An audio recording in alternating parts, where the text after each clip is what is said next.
श्रीकृष्णकर्णामृतं तृतीयास्वासगे अस्ति स्वस्त्ययनं समस्तजगताम् अभ्यस्तलक्ष्मीस्तां वस्तुद्वस्तरजस्तमोभिर्निशं न्यस्तं पुरस्तादिव हस्तोदस्तगिरीन्द्र मस्तकतरुप्रस्तारविस्तारितस्वस्तरुसो न संस्तरलसते प्रस्ताविराधास्तुतं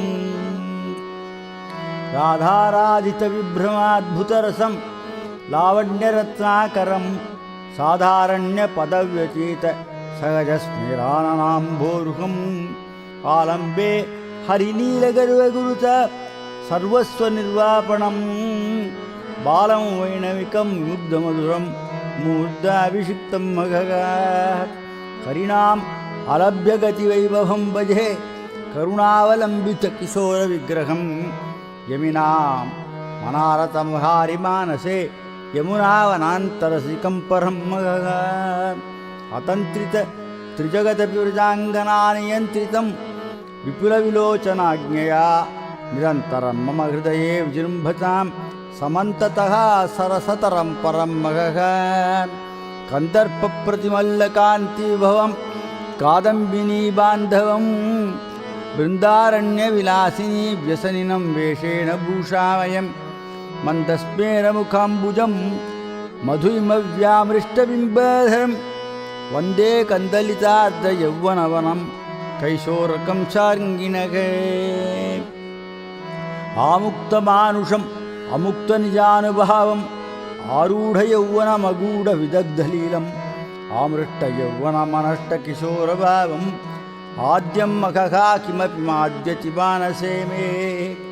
ते भावाः सकलजगति लोभनीयप्रभावाः नानातृष्णासुहृदि मे काममाविर्भवन्तु वीणावेणुक्वणितरसित स्मेरवक्त्रारविन्दाति नागं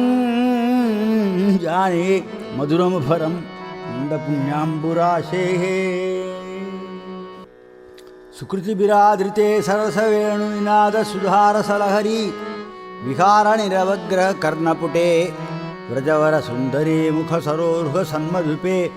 महसि कदानुमज्जति मदीयमृदं हृदयं तृष्णातुरे चेतसि जृम्भमाणं मुष्टन्मुहुः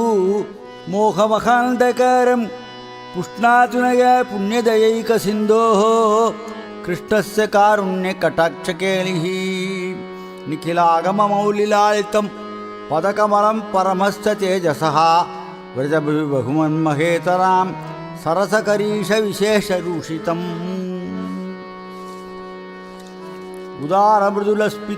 उदारमृदुलस्फितव्यतिकराभिरामाननं मुदा मुहुगूदीर्णया मुनिमनोऽम्बुजाम्रेडितं मदालसविलोचन व्रजवधूमुखास्वादितं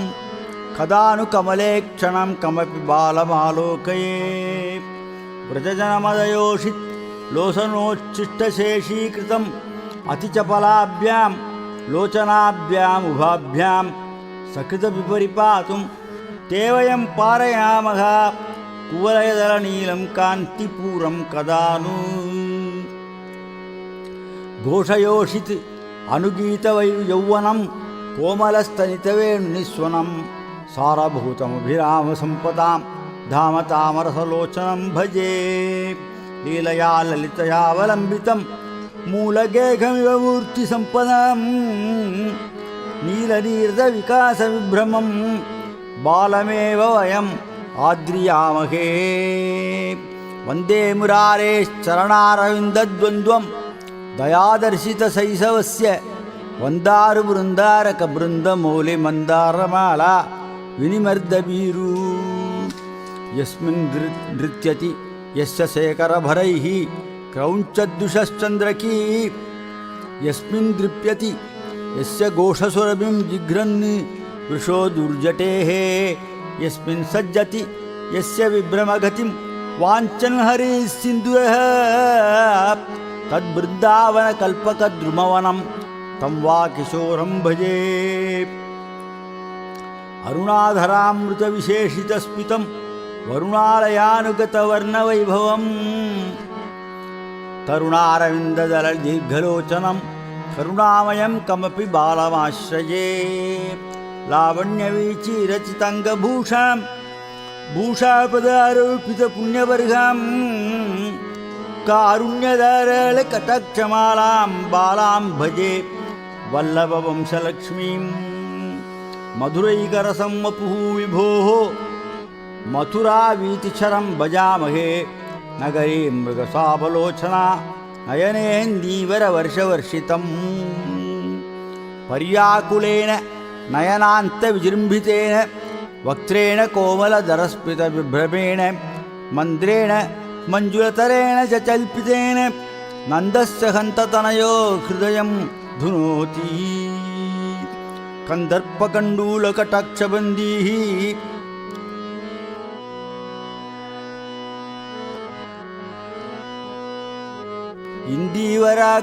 इन्दीवराक्षीरभिलाषमाणान् मन्दस्मिताधारमुखारविन्दान् वन्दामहे वल्लभधूर्तपादान् लीलाटोपकटाक्षनिर्भरपरिष्वङ्गप्रसङ्गादिकप्रीते गीतिविभङ्गसङ्गतलसद्वेणुप्रणादामृते राधालोचनलालितस्य ललितस्मिरीमुरारीर्मुद माधुर्यैकरसे मुखेन्दुकमले मग्नं मदीयं मनः शरणागतवज्रपञ्जरे शरणे सार्ङ्गधरस्य विभवे कृपया धृतगोपविग्रहे कियदन्यन्मृगयामहे वयं जगत्त्रयैकान्तमनोज्ञभूमिचेतःसजस्रं मम सन्निधत्तां रमास्वादितसौकुमार्यं राधास्तनाभोगरसज्ञमोजः वयमेते विश्वसिमः करुणाकरमूर्ति किं वदन्त्याङ्गे अपि च विभो तव ललिते चपलतरामतिर्यं बाल्ये वत्सपालचरः कोऽपि वत्सः श्रीवत्सलाञ्छनः उत्सवाय कदा भावीत्युत्सुके मम लोचने मधुरिमभरिते मनोभिरामे मृदुलतरस्मितमुद्रिताननेन्दौ त्रिभुवननैकलोभनीये महसि वयं व्रजबाजि लालसाः स्मः मुखारविन्दे मकरन्दबिन्दुनिश्चन्दलीलमुरलीनिनादे व्रजाङ्गनपङ्कजरङ्गभृङ्गसङ्ग्रामभूमौ तव लालसाः स्मः आताम्रायतलोचनां सुलहरी लीलासुधाप्यायितैः गीताम्रेणितदिव्यकेलिभरितैः स्फीतं व्रजस्त्रीजनैः स्वेदाम्बकणभूषितेन किमपि स्मेरेण वक्त्रेन्दुना पादाम्बोजमृदुप्रचारसुभगं पश्यां दृश्यं महगा पाणौ वेणुः प्रकृतिसुकुमाराकृतौ बाल्यलक्ष्मीः पार्श्वे बाला प्रणयसरसा लोकिता पङ्गलीलाः मौलौ बर्हं मधुरवदनाम्बुः मौग्ध्यमुद्रेत्यार्द्राकारं किमपि कितवं ज्योतिरन्वेषयामः आरूढवेणुतरुणाधरविभ्रमेण माधुर्यशालिवदनाम्बुजमुद्वहन्ति आलोक्यतां किमनजावनदेवतावः कैशोरके वयसि कापि च कान्तियष्टिः अनन्यसाधारणकान्तिकान्तमकृतिगोपीनेन पुंसपुराणस्य नवं विलासं पुण्येन पूर्णेन विलोकयिष्ये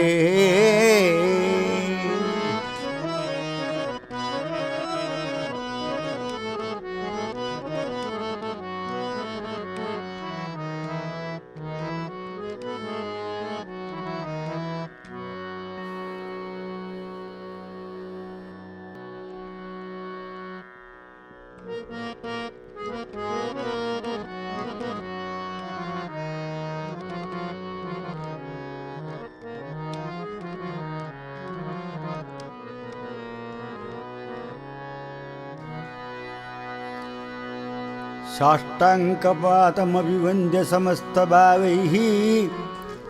सर्वान् सुरेन्द्रनिकराणि तमेव याचे मन्दस्मितार्द्रमधुराननचन्द्रबिम्बे नन्दस्य पुण्यनिचये मम भक्तिरस्तु येषु प्रवाहेषु स एव मन्ये क्षणोऽपि गण्यः पुरुषायुषेषु आस्वाद्यते यत्र कयापि भक्त्या नीलस्य बालस्य निजं चरित्रं निसर्गसरसाधरं निजदयार्द्रदिव्येक्षणं मनोज्ञमुखपङ्कजं मधुरसार्द्रमन्दस्मितं रसज्ञहृदयास्पदं रमितवल्लवीलोचनं पुनः पुनरुपास्महि भुवनलोभनीयं मघगा सकोऽपि बालः सरसीरुहक्षः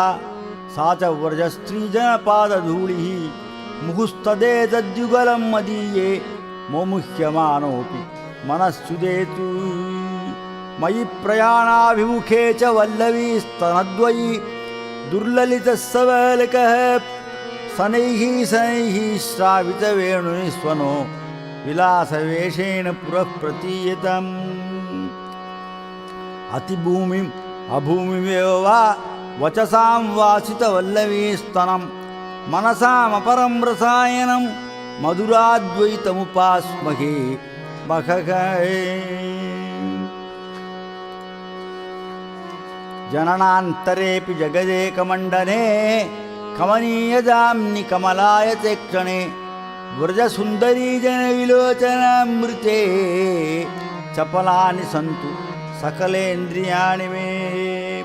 मुनिश्रेणीवन्द्यं मदभरलसद्वल्लभवधूस्तनश्रोणीबिम्बस्तिमित नयनाम्भोजसुभगं पुनस्लागः भूमिं पुलकितगिरां नैगमगिरां घनश्यामं वन्दे किमपि कमनीयाकृतिमहः अनुचुम्बताम् अविचलेन चेतसा मनुजाकृतेः मधुमश्रियं विभोः अयि देव कृष्णदयि चेति जल्पताम् अपि नो भवेयुः अपि नाम तादृशाः किशोरवेषेण कृशोदरीदृशां विशेषदृश्येन विशाललोचनं यशोदय लब्धमधोरम्बुजे निशामये नीलनिशाकरं कदा प्रकृतिरवतनो विलासलक्ष्म्याः प्रकृतिजटं प्रणतापराधवीत्यां सुकृतिकृतपदं किशोरभावे सुकृतिमनः प्रणिधानपात्रमोजः अपहसि ससुधा मदावलेपैः अतिसुमनोहरमार्द्रमन्दकासैः व्रजयुवति विलोचनावलेह्यं रमयतु धामरमावरोधनं नखे अङ्कुरितस्मेरदशाविशेषैः अश्रान्तहर्षामृतवर्षमक्ष्णां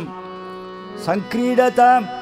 चेतसि गोपकन्यागणस्तनस्वश्चयनं मघोनघा मृगमदपङ्क सङ्गर विशेषितवन्यमहागिरितटगण्डगैरिकगणद्रवविद्रुमितम् अजितभुजान्तरं भजत हे व्रजगोपवधूस्तनकलशस्थली गुश्रुणमर्दनकर्दमितम् आमूलपल्लवितनीलमपाङ्गजालैः आसिञ्चति भुवनमादृतगोपवेशा बालाकृतिः मृदुलमुग्धमुखीन्दुबिम्बा माधुर्यसिद्धिरवताति मधुविद्विषोणः विरणन्मणिनूपुरं व्रजे चरणाम्भोजमुपस्वसर्गिणः सरसे सरसि श्रियाश्रितं कमलं वा कलहंसनादितं शरणमशरणानां शारदाम्भोजनेत्रं निरवधि मधुम्ना नीलवेषेण रम्यं स्मरसरपरतन्त्र स्मेरनेत्रम्बुजाभिः व्रजयुवतिभिरव्याति ब्रह्मसंवेष्टितं नगे सुव्यक्तकान्तिभरसौरभदिव्यगात्रम् अव्यक्तयौवनपरीतकिशोरभावं गव्यानुपालनविधौ अनुशिष्टमव्याति अव्याजरम्यम् अखिलेश्वरवैभवं नघ अनुगतममरीणामम्बरालम्बिनीनां नयनमधुरिमश्रीनर्मरिर्माणसीम्नां व्रजयुवतीविलास व्यापृतपङ्गमव्याति त्रिभुवनसुकुमारं देवकैशोरकं नः आपादमाचूडमतिप्रसक्तैः आपीयमानाय यमिनां मनोभिः गोपीजनज्ञाथ रसावतान्नो गोपाल भूपाल कुमारमूर्तिः दिष्ट्या वृन्दावनमृगदृशां विप्रयोगाकुलानां प्रत्यासन्नं प्रणयचपलापाङ्गवीचितरङ्गैः लक्ष्मीलीलाकुवलयदलश्यामलं धामकामानि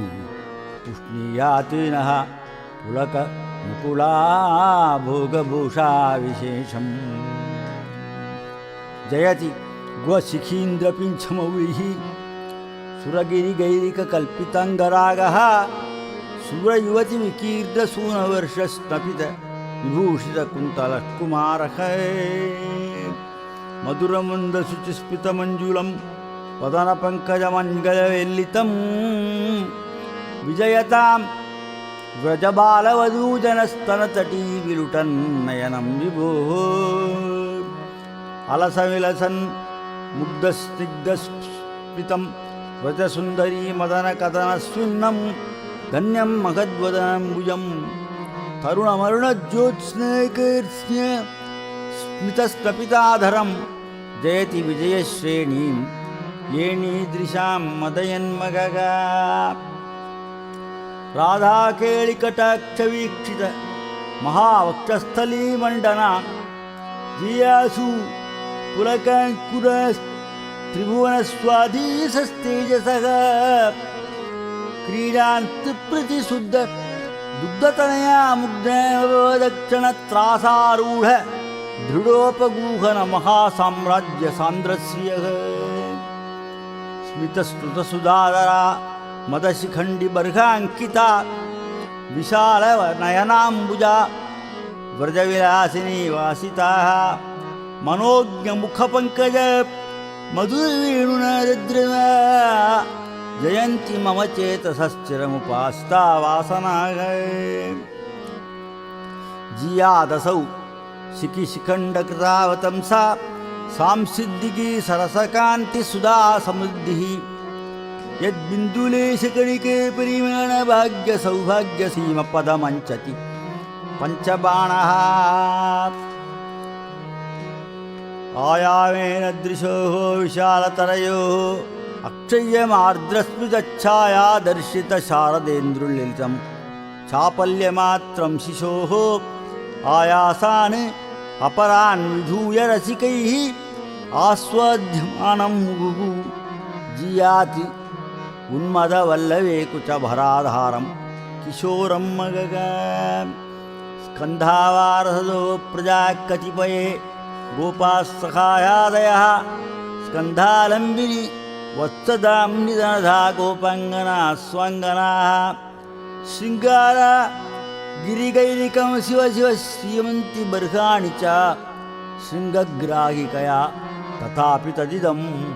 प्राहुः त्रिलोकेश्वरम् श्रीमद्बर्हि शिखण्डमण्डनजुषे श्यामाभिरामत्युषे लावण्यैकरसवसिक्तवपुषे लक्ष्मीसरप्रावृषे लीलाकृष्णसज्जधर्ममनसे लीलावृतश्रोतसे केवानस्पृहयन्ति हन्तमहसे गोपीजनप्रेयसे आपाटलाधरमधीरविलोलनेत्रम् आमोदनिर्भरितमद्भुतकान्तिपूरम् आविस्मृतामृतम् अनुस्मृतिलोभनीयम् आमुद्रिनानं महो मधुरं मुरारेः जागृहि जागृहि चेतः चिराय चरितार्थता भवतः अनुभूयताम् इदमिदं पुरस्थितं पूर्णनिर्वाणम्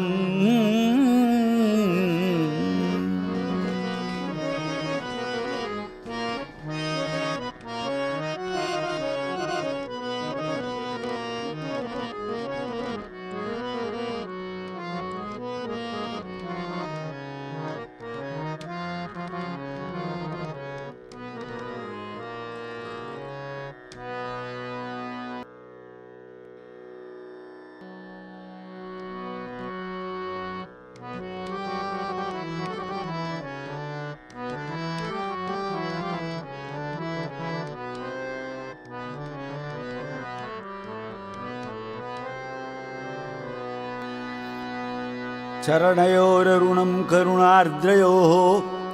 कचबरे बहुलं विपुलं दृशोः वपुषि मञ्जुलमञ्जनमेचके वयसि बालमघो मधुरं मघः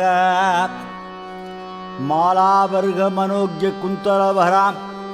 वन्यप्रसूनोक्षितां शैले द्रवक्लुप्तचित्रतिलकां शश्वन्मनोहारिणीं लीलावेणुरवामृतैकरसिकां लावण्यलक्ष्मीमयीं बालां बालतमालनीलवपुषं वन्दे परां देवतां गुरुमृदुपदे गूढं गुल्फे घनं जगनस्थले नलिनमुदरे दीर्घं बाह्वोर्विशालमुरस्थले मधुरमधरे मुग्धं वक्त्रे विलासि विलोचने बहुकचबरे वन्यं वेषे मनोज्ञमहोमखः जिघानं सुजानेन औढ्यं दुगानं सुधां वेणुनादी लिगानं सुदीर्घैरपाङ्गैः महानंद सर्वस्वं एतन्नमस्तां लसद्बर्हापीडं ललितस्मेरवदनं भ्रमत्क्रीडापाङ्गं प्रणतजनता निर्वृतिपदं नवाम्बूदश्यामं निजमधुरिमाभोगभरितं परं देवं वन्दे परिमलितकैशोरकरसम् सारस्य सामग्र्यमिवाननेन माधुर्यचातुर्यमिव स्मितेन कारुण्यतारुण्यमिवेक्षितेन चापल्यसाफल्यमिदं दृशोर्मे यत्र वा तत्र वा देव यदि विश्वसिमः त्वयि निर्वाणमपि दुर्वारं मर्वाचीनानि किं पुनः रागान्धगोपीजनवन्दिताभ्यां योगेन्द्रभृङ्गेन्द्रविषीविताभ्याम् आताम्रपङ्केरुहविभ्रमाभ्यां स्वामिन् पदाभ्याम् अयमञ्जलिस्ते अर्थानुलापानुव्रजसुन्दरीणाम् अकृत्रिमाणां च सरस्वतीनाम् आर्द्राशयेन श्रवणाञ्चलेन सम्भावयन्तं तरुणं गृणीमः मनसि मम सन्निधत्तां मधुरमुखामन्थरापाङ्गा करकलितललितवंसा कापि किशोरा कृपालहरी रक्षन्तु नः शिक्षितपाशुपाल्याः बाल्यावृता बर्हिशिखावतंसाः प्राणप्रियाः प्रस्तुतवेणुगीताः सीतादृशोः शीतलगोपकन्याः स्मितस्तपकिताधरं शिशिरवेणुनादामृतं मुहुस्तरललोचनं मदकटक्षमालाकुलं पुरस्थलविलीनया कमलया समालङ्गितं भुवस्थलमुपागतं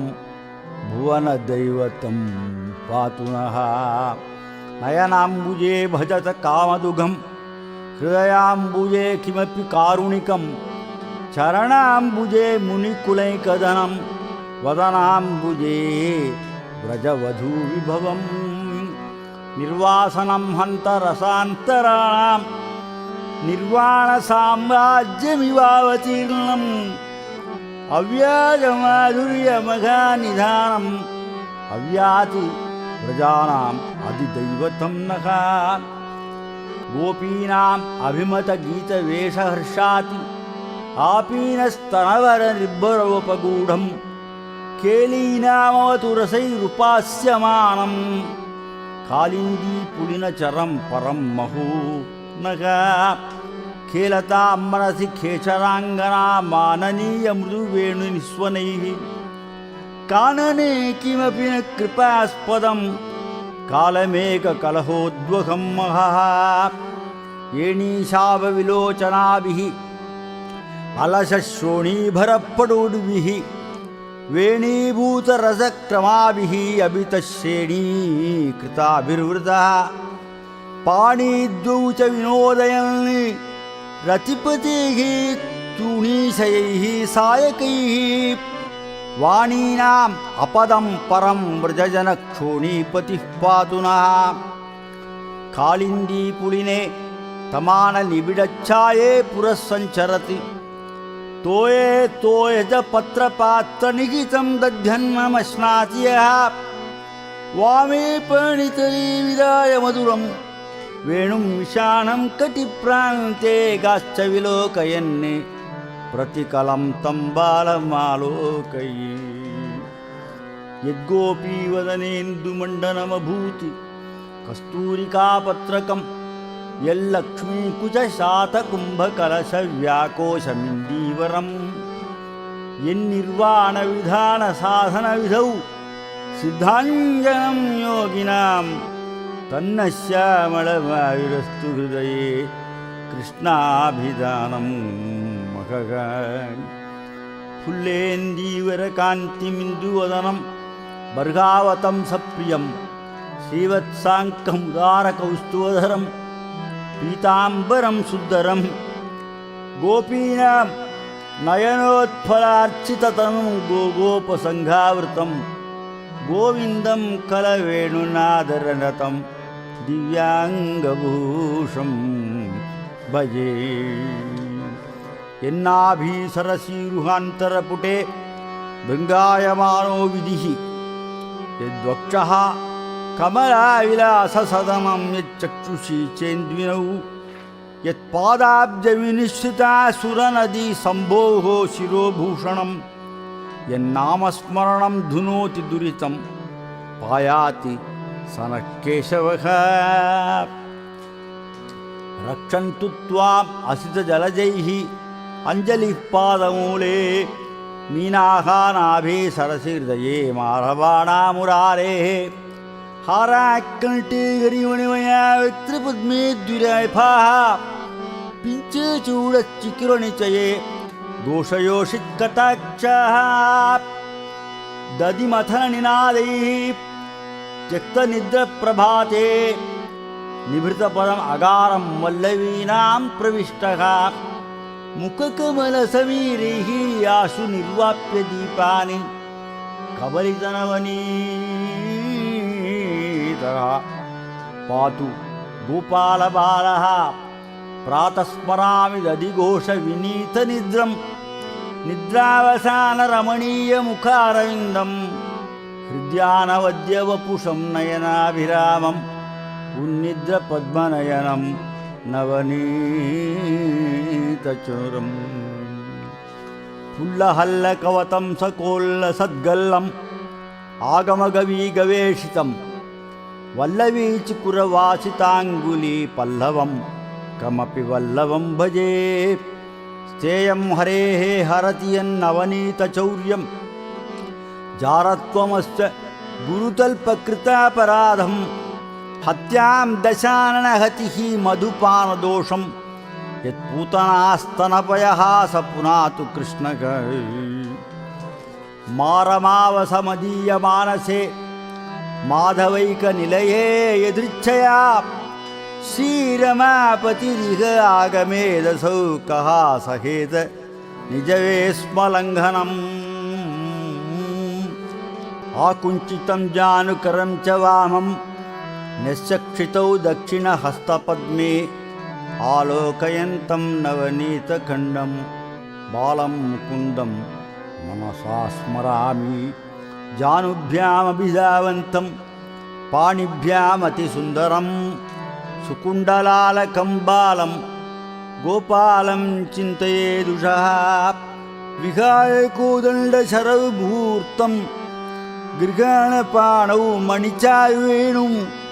मायूरबर्गं च निजोत्तमाङ्गे सीतापते त्वां प्रणमामि पश्चात्।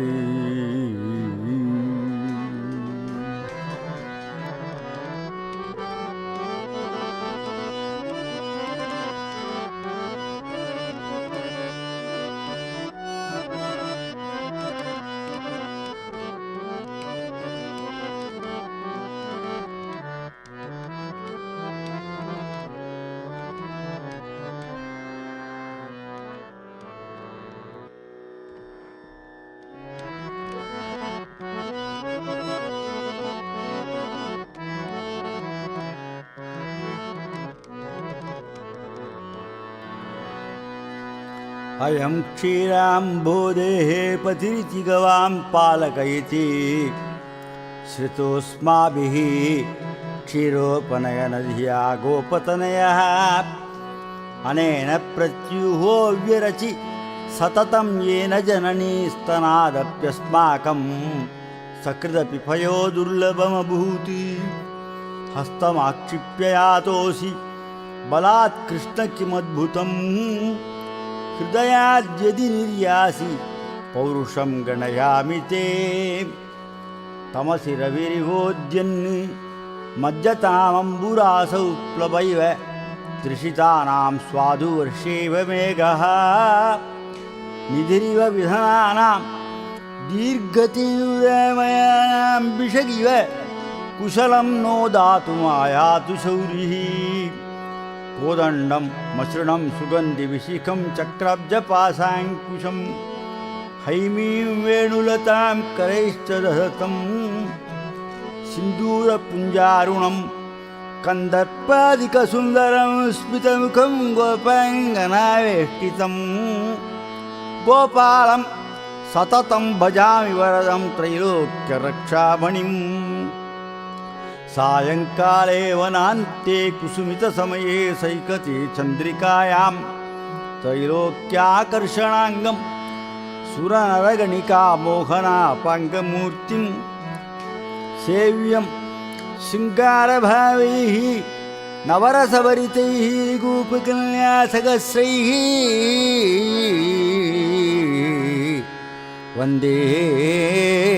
वन्देऽहं रासकेळीरतम् अतिशुभगं वस्य गोपालकृष्णं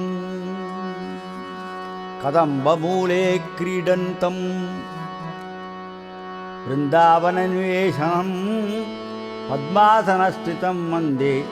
वेणुं गायन्तमच्युतं बालं नीलाम्बुदाभं नवमणिविलसत्किङ्किणीजालबद्धश्रोणे जङ्गान्तयुग्मं विपुलगुरुनकप्रोल्लसत्कण्ठभूषं फुल्लाम्बोधवक्त्रं हतशकटमरुत्पूतनाद्यं प्रसन्नं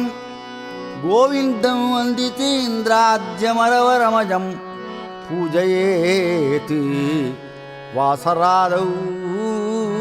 वन्द्यं देवैर्मुकुन्दं विकसितकुरुविन्दाभमिन्दीवराक्षं गोगोपीबृन्दवीतं जितरिपुनिवहं कुन्दमन्दारगासं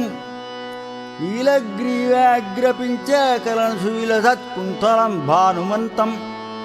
देवं पीताम्बराढ्यं जप जप दिनशो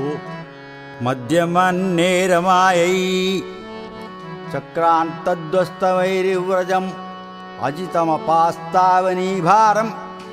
आद्यैः आवीदं नारदाद्यैः मुनिभिरभिनीतं तत्त्वनिर्णीतिहेतोः सायान्ने निर्मलाङ्गं निरुपमरुचिरं चिन्तयन् नीलभासं मन्त्री विश्वोदयश्चित्यपहरणपदं मुक्तिदं वासुदेवं कोदण्डमैक्षममखण्डमिषुं च पौष्पं चक्राब्जपाशश्रिणिकाञ्चनवंशनालं बिभ्राणम् अष्टविधबाहुविर्कवर्णं ध्यायेति हरिं मदनगोपविलासवेशम् अङ्गुल्या कः कवाटं प्रहरति कुटिले माधवः किं वसन्तो नो चक्री किं कुलालो न हि धरणिधरः किं जिजिह्वः फणीन्द्रः नाहं दाराहिमर्दी किमसि खगपतिः नो हरिः किं कपीन्द्र इत्येवं गोपकन्या प्रतिवचनचितः पातु वः चक्रपाणिः राधामोहनमन्दिरात् उपगतः चन्द्रावळीमूचिवान् राधे क्षेममयेऽस्ति तस्य वचनं श्रुत्वा चन्द्रावली कंसक्षेममयी विमुक्तहृदये कंसक्वदृष्टस्त्वया राधा क्वेति विलज्जितो नतमुखः स्मेरो हरिः पातु वः या प्रीतिः विदुरार्पिते मुररिपो कुञ्चर्पिते यादृशी या गोवर्धनमूर्ध्नि या च पृथुकी स्तन्ये सूदार्पिते भारद्वाजसमर्पिते सबरिका दत्ते धरे योषितां या प्रीतिः मुनिपत्रिभक्तिरचिते अप्यत्रापि तां कुरु कृष्णानुस्मरणादेव पापसङ्घातपञ्जरः शतदः भेदमायाति गिरिः वज्रगतो यथा यस्यात्मभूतस्य गुरोः प्रसादात् अहं विमुक्तोऽस्मि शरीरबन्धात् सर्वोपदेष्टु पुरुषोत्तमस्य तस्याङ्घ्रिपद्मं प्रणतोऽस्मि नित्यं यस्यात्मभूतस्य गुरुप्रसादात् अहं विमुक्तोऽस्मि शरीरबन्धात् सर्वोपदेष्टु पुरुषोत्तमस्य तस्याङ्घ्रिपद्मं प्रणतोऽस्मि नित्यं यस्यात्मभूतस्य गुरोः प्रसादात् अहं विमुक्तोऽस्मि शरीरबन्धात् सर्वोपदेष्टु पुरुषोत्तमस्य तस्याङ्घ्रिपद्मं प्रणतोऽस्मि नित्यम् इति श्रीकृष्णकर्णामृते तृतीयाश्वासगा समाप्तः श्रीलीलासुखदेव विरचित श्रीकृष्णकर्णामृतं समाप्तम् गोपिका जीवनस्मरणं गोविन्द गोविन्द श्रीलीलासुखदेव महाराज के जय श्री सद्गुरु स्वामिनः जय श्री आंजनेय स्वामी की जय।